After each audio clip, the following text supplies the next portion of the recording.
All right. So imagine that you want to ride a beautiful white horse and you want to gallop on this horse through a field. And that's all you want to do all day. You just like, all I want to do is I want to ride this horse. Not really possible.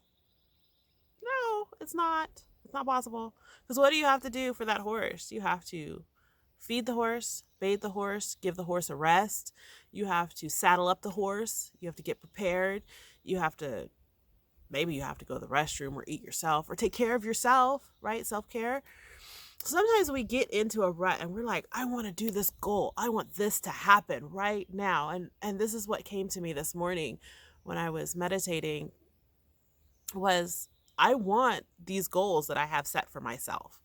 I want to ride off into the sunset, hit each goal like a ping pong ball. Boom, boom, boom, boom. As I'm riding on this white horse, charging forward with my good intentions.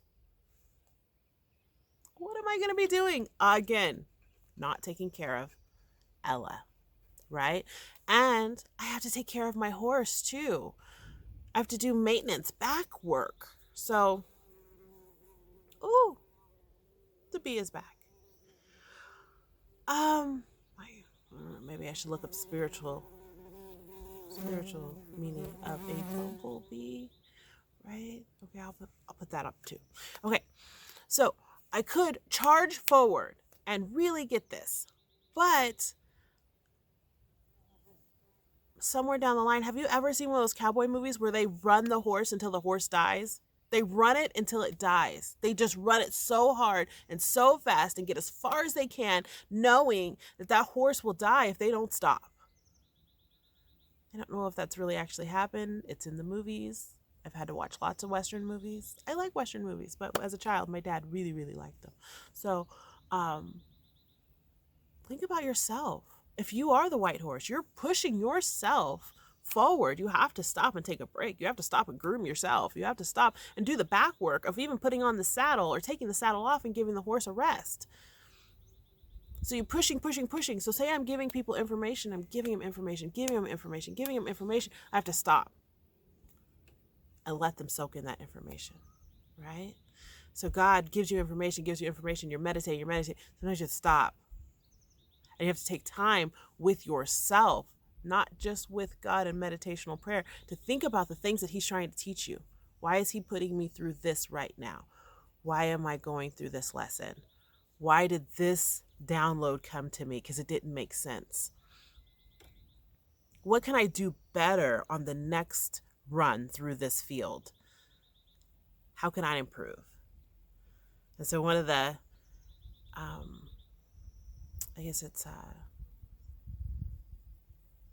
one of the ladies who's doing really well in my company. She's been here for 2 or 3 years. She's doing very well. They interviewed her, and she said there was a point when her goal stopped. She just couldn't break through. She was just plateauing.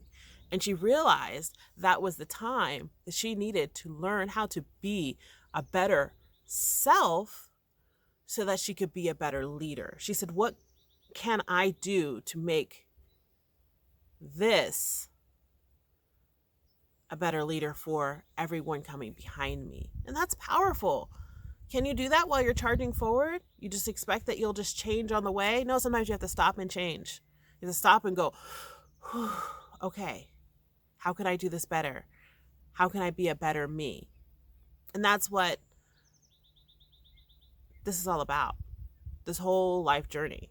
How can you be a better you? And sometimes you have to stop and say, okay, how can I be a better me? And how can I reflect that so that others behind me can be a better me as well? Even if you don't consider yourself a leader or you don't know other people are looking up to you, somebody is. It may be a child, it may be a niece, it may be a nephew. It could be the kids at school that you teach. Who knows? Someone's watching. They're looking. They're not talking. And how can you be a better you for them?